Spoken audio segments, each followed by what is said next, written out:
السلام علیکم ورحمۃ اللہ وبرکاتہ۔ ناظرین کرام، قرآن پاک کی سورہ بقرہ کی آیت نمبر 24 کا ترجمہ اور اس کی تفسیر کرتے ہیں۔ اعوذ باللہ من الشیطان الرجیم، بسم اللہ الرحمن الرحیم۔ فَإِن لَّمْ تَفْعَلُوا وَلَن تَفْعَلُوا فَاتَّقُوا النَّارَ الَّتِي وَقُودُهَا النَّاسُ وَالْحِجَارَةُ اعدت للکافرین۔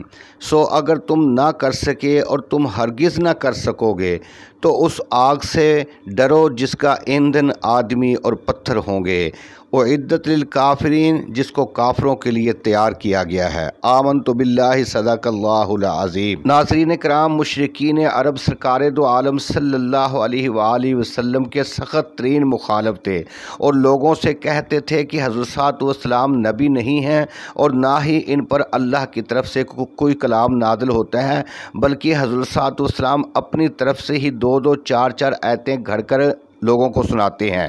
اللہ تعالیٰ نے مشرکین عرب کو چیلنج کرتے ہوئے ان کو قرآن پاک کی صورتوں جیسی ایک صورت لانے کا چیلنج کر دیا، اور اللہ تعالیٰ نے پیشن گوئی بھی کر دی کہ وہ اس کی مثل نہیں لا سکتے۔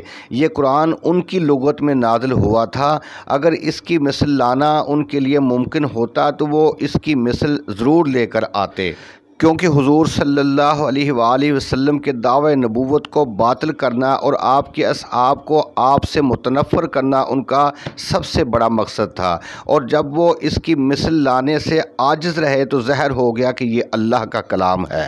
قرآن پاک میں لاکھوں خوبیاں ہیں جن کی وجہ سے عرب کے لوگ مقابلے سے عاجز رہے۔ دیکھو، اس شاعر کا کلام سب سے اعلیٰ ہوتا ہے جو کہ جھوٹ اور مبالغہ سے کام لے، سچی اور سیدھی سیدھی باتیں معمولی معلوم ہوتی ہیں، مگر قرآن پاک کی یہ خوبی ہے کہ جھوٹ اور مبالغہ سے مکمل طور پر پاک ہے، لیکن پھر بھی اس میں وہ کشش ہے کہ سننے والے تڑپ جاتے ہیں۔ اس قرآن نے صحابہ کرام میں وہ جوش پیدا کر دیا کہ وہ گھر، مال و دولت، بال بچے، عیش و آرام، حتیٰ کہ وطن تک چھوڑ کر حضور صلی اللہ علیہ وسلم کے ساتھ چل دیے۔ قرآن پاک سچی اور سیدھی بات کہتا ہے مگر تڑپا دیتا ہے۔ دوسری بات یہ کہ دیکھی ہوئی چیز کی خوبیاں بیان کی جا سکتی ہیں۔ جو شاعر ہیں وہ معشوق، عاشق اور معشوق، شراب اور گھوڑا، بادشاہ وغیرہ کی دیکھی ہوئی چیزوں کی تعریف میں زمین و آسمان کے کلابے ملا دیتے ہیں، مگر بغیر دیکھی چیز کی تعریف کر کے اس کے اوصاف دلوں میں اتار دینا یہ قرآن پاک کی خصوصیت ہے۔ دیکھو، اللہ تعالیٰ، قیامت، جنت اور جہنم، یہ تمام چیزیں بغیر دیکھی ہوئی ہیں۔ قرآن پاک نے ان بغیر دیکھی ہوئی چیزوں کو ایسا منوایا کہ عرب کے بڑے بڑے فاسق اور متقی پرہیزگار بن گئے۔ آگے ارشاد فرمایا کہ فَإِن لَّمْ تَفْعَلُوا وَلَن تَفْعَلُوا، یعنی کہ اے کافرو، اگر تم یہ کام نہ کر سکو۔ لم تفعلوا ماضی کے معنی دیتا ہے، مگر یہاں ان کی وجہ سے مستقبل کی معنی میں ہے، تو یعنی کہ تم کوشش کر کے دیکھو، پھر اگر ناکام رہو تو ایمان لے آنا۔ وَلَن تَفْعَلُوا یہ غیب کی خبر ہے جس میں بلا تردد فرمایا گیا کہ سن لو، تم یہ ہرگز نہ کر سکو گے، اور یہ خبر الحمدللہ بالکل سچی ثابت ہوئی کہ اس چیلنج سے کفار کے دلوں میں آگ بھڑک اٹھی۔ مقابلے کی بہت کوشش کی لیکن کامیاب نہ ہو سکے۔ اگر ایک صورت بھی ان سے بن جاتی تو آج تک کفار اس کا ڈھنڈورا پیٹتے، اس کی اشاعت کرتے، مگر اللہ کے فضل سے وہ ناکام رہے۔ آگے فرمایا کہ فَاتَّقُوا النَّارَ الَّتِي، جس کے معنی ہیں ڈرنا اور بچنا۔ یہاں یہ دونوں معنی بن سکتے ہیں۔ مقصد یہ ہے کہ ان اعمال سے بچو جو جہنم کا ذریعہ ہیں۔ النار الَّتِی، جہنم میں ٹھنڈے طبقے بھی ہوں گے اور آگ کے ساتھ دوسری تکلیفیں بھی ہوں گی، لیکن صرف آگ کا اس لیے ذکر فرمایا گیا کہ وہاں اکثر طبقوں میں آگ ہی ہے اور آگ اصل ہے اور باقی تکلیفیں اس کے تابع ہیں۔ آگے فرمایا کہ وقودها الناس والحجارہ، وقود اس کے لفظی معنی ہے روشن کرنا اور بھڑکانا۔ یہاں مراد روشن کرنے کا آلہ یعنی کہ ایندھن۔ الناس میں مراد کافر انسان ہے۔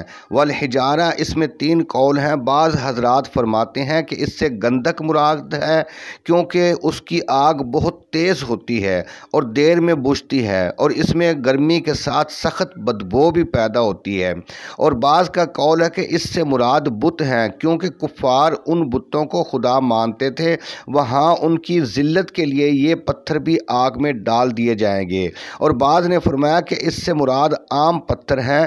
تو آیت کا مقصود یہ ہوا کہ دنیاوی آگ پتھر سے بجھ جاتی ہے، لیکن اس آگ کی تیزی کا یہ عالم ہے کہ وہ پتھروں سے اور بھڑکے گی۔ لیکن اس سے سنگ اسود، مقام ابراہیم، صفا اور مروہ کے پتھر اور حضرت صاحب والسلام کی ممبر شریف سے لے کر آپ کے روضہ اطہر کی درمیانی جگہ یہ علیحدہ ہیں، یہ چیزیں جنتی ہیں۔ اعدت للکافرین سے معلوم ہوا کہ وہ آگ کافروں کے لیے تیار کی گئی ہے۔ خلاصہ تفسیر یہ ہے کہ جب کفار کو قرآن پاک کے مقابلے کا اعلان دیا جا چکا تو ان کو بتایا گیا کہ اگر تم ان کے مقابلے میں کامیاب نہ ہو سکو تو ہم تم سے کہہ دیتے ہیں کہ کبھی نہ ہو سکو گے، تو سمجھ لینا کہ اس کا انکار حقیقت میں خدا کا مقابلہ ہے، اور خدا کا مقابلہ کرنا جہنم میں ٹھکانہ بنانا ہے۔ جہنم کی آگ کی تیزی کا یہ حال ہے، اور دوسری آگ تو نرم اور پتلی لکڑیوں سے سلگتی ہے لیکن وہ پتھروں اور آدمیوں سے سلگتی ہے، یا دوسری آگ میں لکڑیاں جلتی ہیں لیکن اس میں انسان اور پتھر جلتے ہیں۔ لہٰذا تم کو لازم ہے کہ آگ سے بچنے کا سامان کرو، یعنی کہ اس قرآن پر ایمان لے آؤ اور اس کو اپنا دستور العمل بنا لو۔ ان آیتوں سے بہت سے فائدے حاصل ہوئے۔ ایک یہ کہ قرآن کریم معجزہ ہے۔ پہلے انبیاء کرام کی معجزے قصے بن کر رہ گئے، لیکن ہمارے آقا کریم کا یہ معجزہ یعنی کہ قرآن پاک قیامت تک لوگوں کے سامنے رہے گا۔ پہلے پیغمبروں کو ایک ایک یا دو دو معجزے ملتے تھے۔ سب سے زیادہ معجزے حضرت موسیٰ علیہ السلام کو 9 معجزے عطا فرمائے گئے، لیکن ہمارے نبی کریم علیہ السلام کے 6000 معجزے تو روایتوں میں آتے ہیں۔ ان میں سب سے بڑا معجزہ قرآن کریم ہے، اور حق یہ ہے کہ خود سرکار دو عالم صلی اللہ علیہ وآلہ وسلم سر مبارک سے لے کر پاؤں کے تلووں تک آپ معجزہ ہیں، یعنی آپ کا ہر عضو شریف معجزہ، بلکہ ہر وصف اور ہر حال میں معجزہ ہے۔ یہاں پر یہ بات ذہن میں رکھیے کہ جو عجیب باتیں انبیاء کرام سے بچپن میں ظاہر ہوتی ہیں ان کو ارہاس کہتے ہیں، جیسے کہ عیسیٰ علیہ السلام کا پیدا ہوتے ہی کلام فرمانا، یا سرکار دو عالم صلی اللہ علیہ وسلم سے ان کے بچپن شریف میں پتھر کا کلام کرنا اور سلام کرنا، اور جو عجیب باتیں اولیاء اللہ کے ہاتھ پر ہوتی ہیں انہیں کرامت کہتے ہیں۔ بت پرستوں، جوگیوں اور دیگر کفار سے جو عجیب و غریب باتیں ظاہر ہوتی ہیں ان کو استدراج کہتے ہیں، جیسے کہ دجال کے ہاتھ سے عجائبات کا ظاہر ہونا۔ یہ بھی ذہن میں رکھیں کہ معجزے 3 طرح کے ہوتے ہیں۔ ایک وہ جو ہر وقت نبی کے ساتھ رہتے ہیں، جیسا کہ حضور کے جسم اطہر کا بے سایہ ہونا یا دندان مبارک سے نورانی شعاع کا نکلنا۔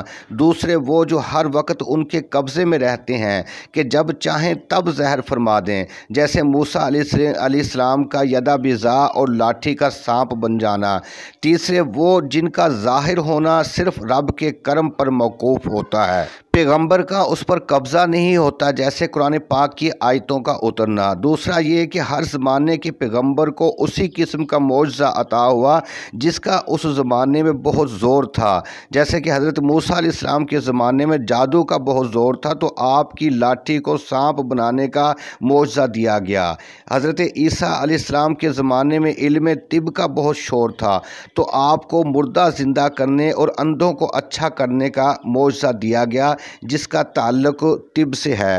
ہمارے حضور کے زمانے میں فصاحت و بلاغت بہت زوروں پر تھی، اس لیے آپ کو قرآن پاک کا معجزہ عطا فرمایا گیا۔ یہ بات بھی یاد رکھیں کہ اگر مرزا قادیانی نبی ہوتا تو اس کو سائنسی ایجادات کا معجزہ ملتا، کیونکہ آج کل سائنس ہی کا زور ہے، مگر اس نے خطبہ الہامیہ بطور معجزہ پیش کیا جس میں سے 200 غلطیاں حضرت پیر مہر علی شاہ نے نکالیں۔ سچ ہے کہ غلط نبی کے معجزے بھی غلط ہوتے ہیں۔ تو اب آیت کا ترجمہ اس طرح بڑھتا ہے کہ فَإِن لَّمْ تَفْعَلُوا وَلَن تَفْعَلُوا فَاتَّقُوا النَّارَ الَّتِي وَقُودُهَا النَّاسُ وَالْحِجَارَةُ أُعِدَّتْ لِلْكَافِرِينَ۔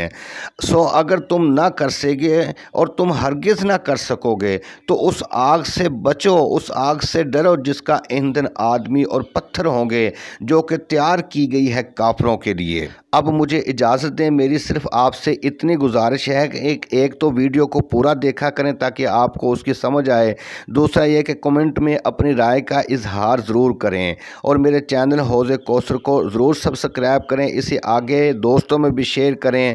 تو اللہ کے حوالے، السلام علیکم۔